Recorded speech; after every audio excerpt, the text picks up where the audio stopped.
This is beginning with New Testament Greek, chapter 13. We'll be covering liquid verbs. Compared to other chapters, liquid verbs is a pretty light chapter. We'll cover what they look like in the future and the aorist, and then give a summary as well as our vocab. Somewhat similar to contract verbs, but slightly easier, liquid verbs are verbs whose stem ends in the letters lambda, mu, nu, or rho. So to remember these letters together, you might use what one grammarian called learn more nonsense rules. So lambda, mu, nu, and rho, when these end a stem, adding a sigma to them can make that difficult to pronounce. So in the future and aorist tenses where we're adding the sigma, these liquid verbs don't like that. So basically the sigma drops out. There's a lot of grammatical reasons why this is, but for our intents and purposes, the sigma just disappears. So meno does not become main-so, it becomes meno, just like in the present tense, although you will notice that the circumflex is added. So when you see this in the text, you'll want to recognize that this is the future tense. Similarly, for the future, for the aorist tense, you have meno does not become a mensa, it becomes a mena. And so you'll want to be able to recognize these. Most of the times you're not going to be needing to know how to form them and the unique ways that this will change. However, when you see meno or a mena in the text, you need to know what word it comes from and how to conjugate it. So let's take a look at liquid futures. The meno future paradigm is going to follow the epsilon type contract verb. So an epsilon is added to the sigma and it causes the sigma to drop out. This is known as an intervocalic sigma. And the vowels then contract. So your epsilon omicron becomes omicron upsilon. So main plus the future tense formative and then your personal endings goes through this transition and eventually becomes menu-ming. So in some forms, menai, the only difference between the present and future of some liquid verbs is the accent. So knowing that and being able to recognize that circumflex, anytime you see a circumflex, you're going to wonder what is going on behind that.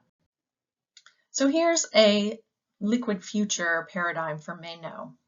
You have meno, menes, mene, menomain, menete, and menosine. Notice that these circumflex is present in all of these, indicating that there is a form change somewhere. So most liquid futures will have some sort of stem change that slightly compensates for the dropped sigma. It makes them distinguishable from the present forms. So if the stem has an iota, it generally is dropped in the future. So iro just becomes aro. Igero becomes igero.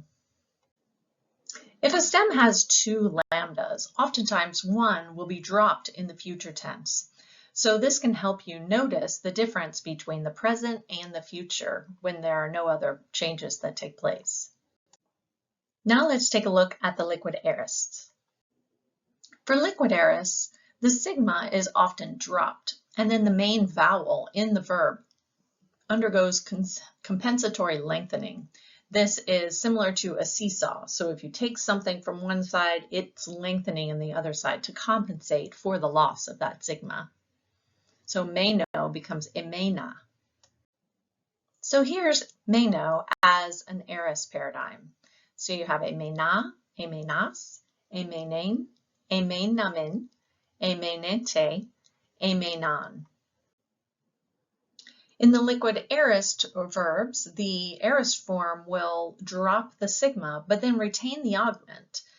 So you'll always know that it is indicating that past tense. And it also will include the connecting vowel. So if a stem has two lambdas, that first lambda gets changed to an iota. If the stem has an iota, sometimes that iota is just dropped altogether. So these changes in the stem is how we distinguish the aorist tense from the imperfect. As you remember, the imperfect tense utilizes the same stem as the present tense, and the aorist tense will use the aorist stem. So for meno, emenen is the imperfect, he was remaining, while emenen is he remained. Now let's look at a summary of our liquid forms. This chart from your book gives you a summary of the most commonly found liquid changes in the New Testament. So iro becomes aro and era as you can see, the different changes that take place. Frustratingly, not all of the time will they follow these rules, so you do need to understand and look at the different stems. I would take my note card and write any stem variations on the back. So some words may have the present, the aorist, the future, all included on my note card on the back.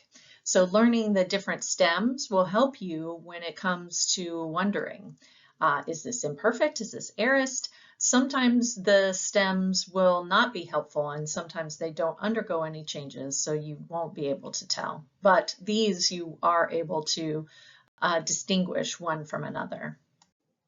Finally, let's review vocab. Your vocabulary for this chapter is a little bit different than what you're used to seeing. You'll notice you'll see your vocabulary word and then some sort of strange ending. This is your genitive ending, and when you learn third declension nouns in the next chapter, you'll be able to see how these endings are important. It is really important to memorize these endings along with your vocab word. So I'd refer you to Dr. Plummer's vocabulary video on this topic, and he will go through all of these words together. But for here, just remember that aion is eternity, age, like eon. Aner, andros, is man or husband, the word androgynous or android. Archeus, this is your word for high priest. Basileus, your word for king.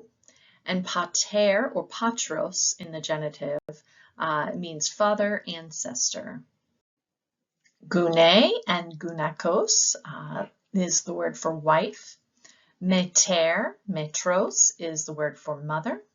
Pistis, pisteus is the word for faith, trust. Polis, poleus is the word for city or town.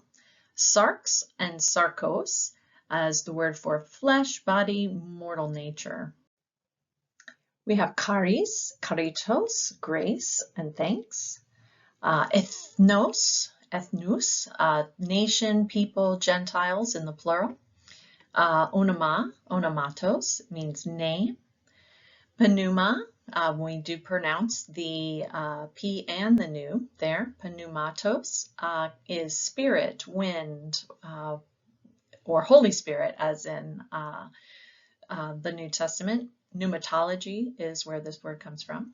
And finally, soma, somatos. This is our word for body, and we get our word psychosomatic from this. So you will learn more about these third declension nouns in the next chapter, but go ahead and start memorizing the nominative and the genitive forms together.